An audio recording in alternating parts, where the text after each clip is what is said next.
26वीं बंगाल फतेह ने बीजेपी को नई ऊर्जा दी है। हिंदुत्व वाले फॉर्मूले ने बंगाल में पहली बार बीजेपी का परचम लहराया है।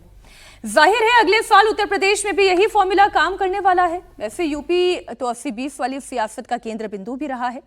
योगी आदित्यनाथ ने एक बार फिर इसके संकेत भी दिए।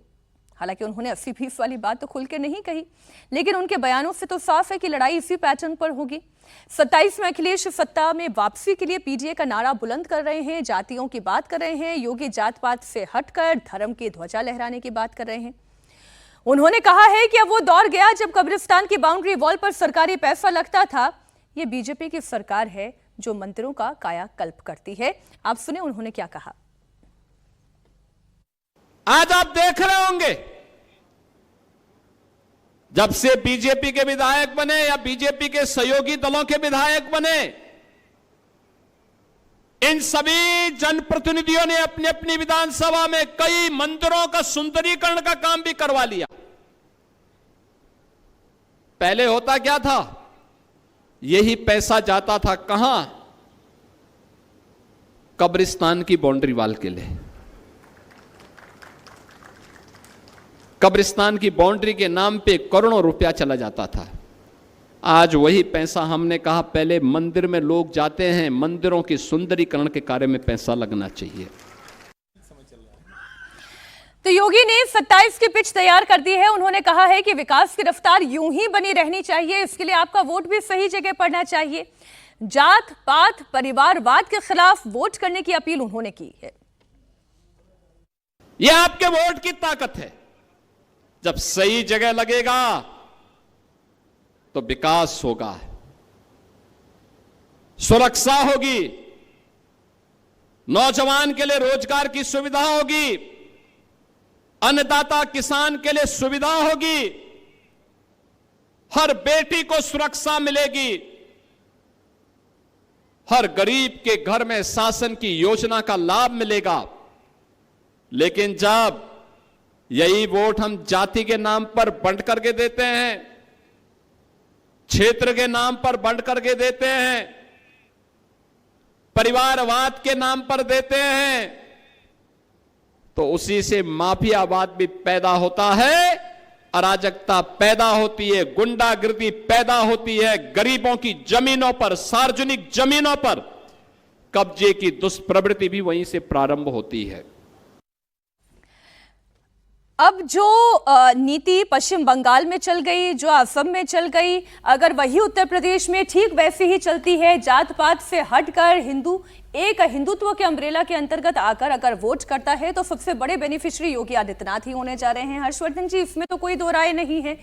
अगर वही पैटर्न यहां दोहराया जाता है तो वो आंकड़ा 300 प्लस का भी हो सकता है, और ऐसा भी नहीं कि इससे पहले बीजेपी ने हासिल नहीं किया है।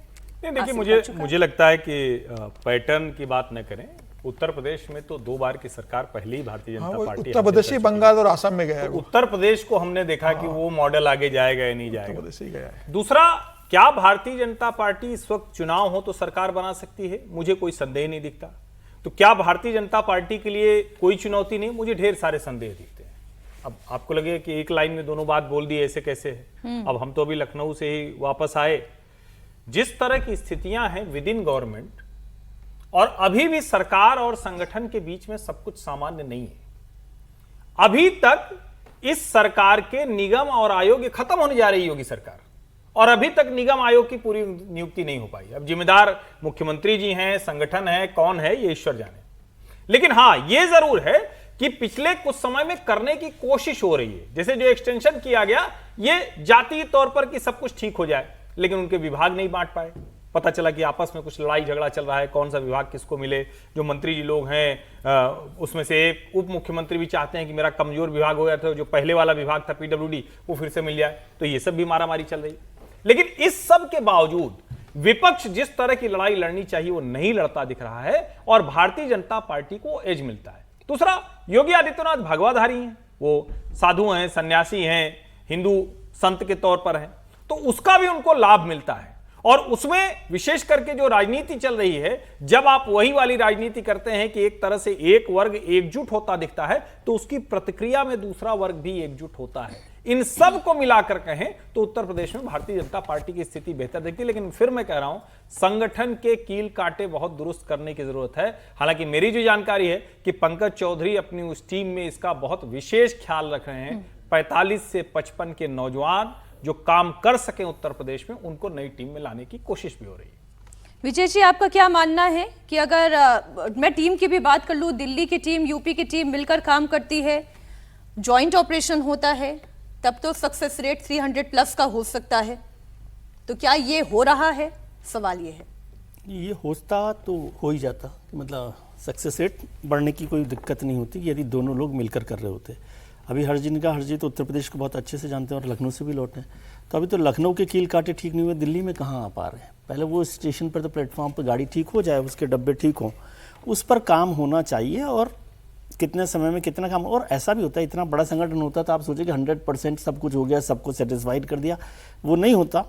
और जब भी चुनाव होते हैं, पिछली बार के भी चुनाव हम देख रहे थे, 2022 में भी यही सारी एक्सरसाइज हो रही थी केशव प्रसाद मौर्य जी को लेकर और लोगों को लेकर, तो कितना सुधर सकता है।